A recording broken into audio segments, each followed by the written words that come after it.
की राजधानी दिल्ली में मौजूद है और दिल्ली में भी हम रोहिणी सेक्टर 23 में मौजूद हैं। आपको मालूम ही होगा, अभी मुश्किल से 1 महीने पहले भाजपा ने अपने राष्ट्रीय अध्यक्ष नितिन श्रीवास्तव जी बनाए हैं। इसी तरीके से मल्लिकार्जुन खड़गे कांग्रेस के वो बनाए गए हैं, 1 साल हो गया उनको भी बना।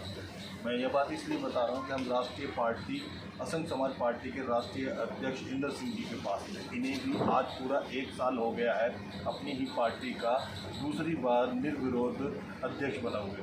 1 साल पहले सभी पदाधिकारियों ने, सभी राज्य के पदाधिकारियों ने एकजुट होकर इनको चुना था। आज इस बात को 1 साल हो गया। बहुत बहुत बधाई आपको, इस पार्टी का राष्ट्रीय अध्यक्ष बना हुआ आज पूरा 1 साल हो गया। क्या कहना चाहेंगे इस शुभ अवसर पर?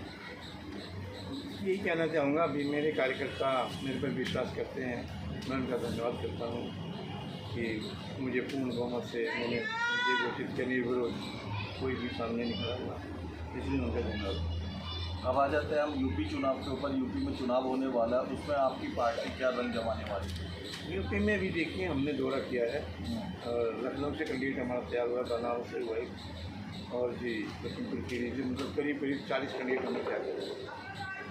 40 कैंडिडेट हमने तैयार कर दिए विधानसभा के लिए, तैयारी चल रही है वहाँ पर। अब जब यूपी की चर्चा छेड़ी गई है तो दिल्ली की भी चर्चा छेड़ी जानी चाहिए।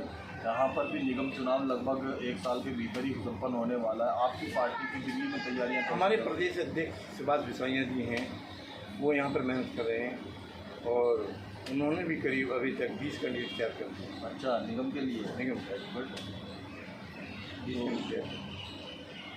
बहुत सारे लोग आपको देख रहे हैं जो इस चुनाव को लड़ने को इच्छुक हैं।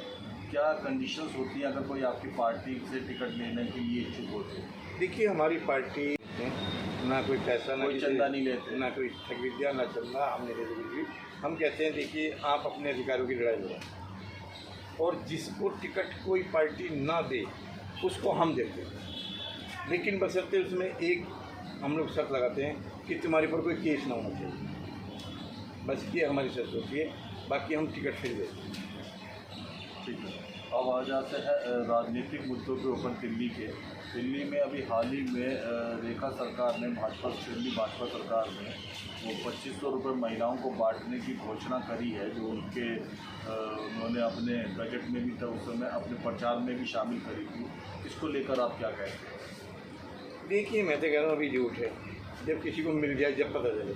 अभी तक कह ही रहे हैं फार्म भरो। वृद्धा पेंशन आज तक लागू नहीं की।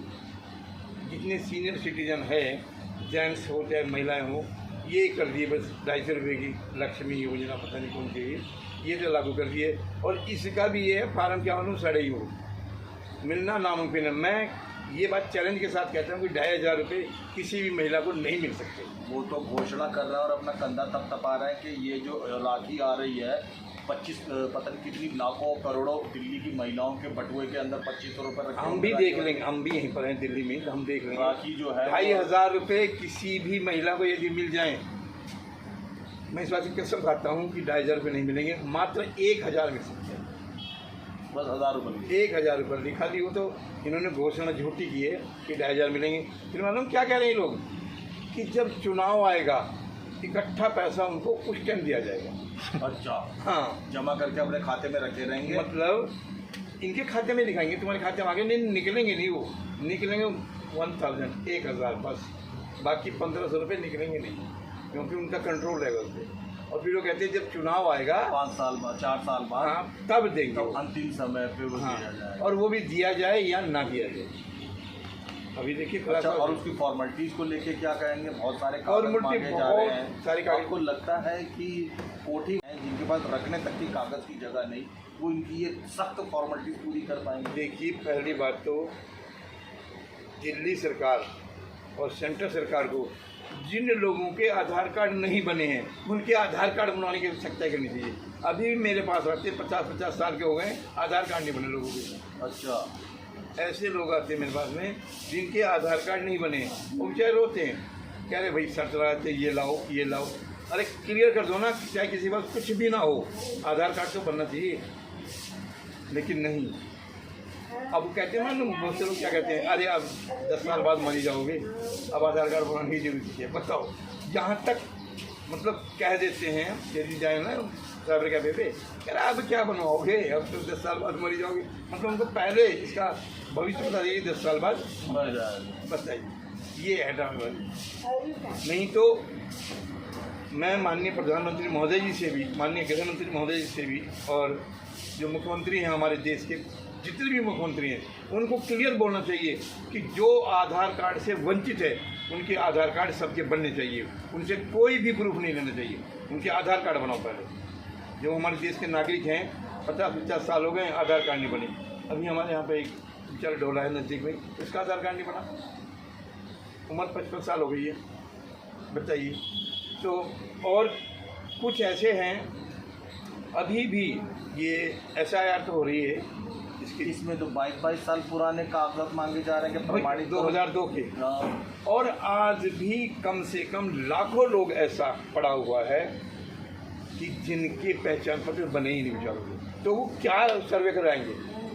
तो उन सारे लोगों को उठा के ये क्या अमेरिका में छोड़कर आएंगे कि चांद पे रख कर आएंगे? अभी अब देखिए इनका दिमाग कहाँ चल रहा कह रहे हैं कि जिनका नहीं होगा वो नागरिक नहीं माने जाएंगे। और जब बनाओगे ही नहीं, तुम तो जब बनाओगे नहीं तो नागरिक कहाँ से बनेंगे? नागरिक बनाने ऐसे के भी लोग हैं जिनके आधार कार्ड आपका कहना है राष्ट्रीय अध्यक्ष साहब के नहीं बने हैं, नहीं बने, चुनाव पहचान पत्र भी नहीं बने, पहचान पत्र भी नहीं बनेंगे। मैं हज़ारों लोगों को दिखा दूंगा जिनके पहचान पत्र भी नहीं बने, आधार कार्ड भी नहीं बने। ये तो हमने दिल्ली के नागरिकों की एक समस्या की बात करी, अब करते हैं दूसरी समस्या की बात। सड़कों और जल भराव को लेकर आप क्या कहना चाहते हैं? जल भराव के लिए कहते तो हैं ये लोग कि हमने सफाई अभियान शुरू कर दिया। इन्होंने एक बार जब वोट मांगा था तो ये कहा था कि केजरीवाल को लात मारो, हमको चुनो, क्योंकि हम आके जल भराव की समस्या खत्म कर देंगे। दिल्ली का नागरिक होने के नाते आपको लग रहा है कि मिंटो ब्रिज से लेके और नरेला तक पानी का जल भराव खत्म हो गया? अभी कहाँ खत्म हुआ, भरा पड़ा बहुत ही। दूसरी बात ये है, सेक्टर 23 में पानी भरता है जहाँ। दूसरी बात ये केजरीवाल भी भ्रष्ट, ये भी भ्रष्ट, सब लोग भ्रष्ट हैं। मैं तो अपील करता हूँ कि एक बार असंख्य समाज पार्टी को मौका दें। इस बात की क्या श्योरिटी है कि अगर आपकी पार्टी को लोग ये सोचते 5 साल बाद हमें भी जूते मार के भगा देना, एक बार लाओ तो सही, एक बार हमें लाओ तो सही, हमें देखना 5 साल बाद। असंख्य समाज पार्टी के राष्ट्रीय अध्यक्ष का दिल्ली की जनता से ही निवेदन है कि इनकी पार्टी मिडिल क्लास पार्टी लोगों की पार्टी, लोअर मिडिल क्लास लोगों की पार्टी के एक बार इनकी पार्टी को अवसर दिया जाए। ये लोग भ्रष्टाचारी नहीं है, ये लोगों ने इंसानों की ज़रूरतें और दुख देखी हैं तो इनकी तकलीफ़ें महसूस करते हैं। इनको एक बार मौका दिया जाए, ना पसंद आए तो अगली बार इनको ना मौका दिया जाए। अब आ जाते हैं हम दिल्ली के हरी भरी क्षेत्र में। आपको बता दूं कि अब तक दिल्ली में शीला दीक्षित की सरकार होके जा चुकी, केजरीवाल की सरकार होके जा चुकी है, अब रेखा सरकार आएगी 1 साल से। ये पिछली दोनों सरकारों को एक सुझाव दे चुके हैं कि जो भी पार्क बने हुए हैं दिल्ली में या जो ग्रीन लैंड बने हुए हैं DDA के, MCD के, PWD के, वो खाली यूं ही उनमें घास फूस वगैरह उगाने के बजाय उनमें फल सब्जियां उगाई जाए, ताकि वो गरीब लोग जिनके पास खाने को नहीं है, जो फुटपाथ के किनारे रहते हैं, जो सच में गरीब हैं, जिनके पास पैसे नहीं है, जो मजदूरी करते हैं कहीं पे, कम से कम वो जाके अगर वहाँ पे खीरे होंगे या अमरूद होंगे या कोई लौकी होगी तो कम से कम होगा। इस प्रस्ताव को क्या वर्तमान दिल्ली सरकार को भी देना पसंद करेंगे? आज ही पेपर में आया है, एक 70 साल का बुजुर्ग अमरूद तोड़ कर खा रहा था किसी के यहाँ में, किसी के हमने बाहर UP की बात है, अमरूद तोड़ खा था, उसको इतनी पिटाई करी, इतनी पिटाई करी, उसकी मृत्यु हो गई। अच्छा यार, ये वाकई बड़े अफसोस की बात है। ये दर्शकों सच में मेरे को वाकई बड़े अफसोस। 70 साल का व्यक्ति हाँ। बेचारे ने अमरूद तोड़ के खा लिया, उसकी इतनी ज़बरदस्त पिटाई की कि उसको वहीं डेथ हो गई। आप लोग जो खाते पीते खानदान के घरों यदि में जो यही देख रहे पौधे हैं, यदि यही पौधे पार्कों में लगे हों, रोड के किनारे लगे हों, ग्रीनलैंड पे लगे हों, ग्रीनलैंड पे लगे हो, तो किसी के घर पे जाकर कोई एक फल नहीं तोड़ सकता, उनको फल खुद मिल जाएंगे। मेरे यहाँ पे अमरूद के पेड़ लगे हुए हैं, बच्चे कच्चे ही तोड़ लेते हैं, अरे खाने की चीज़ें खाओ, क्या बात है कि।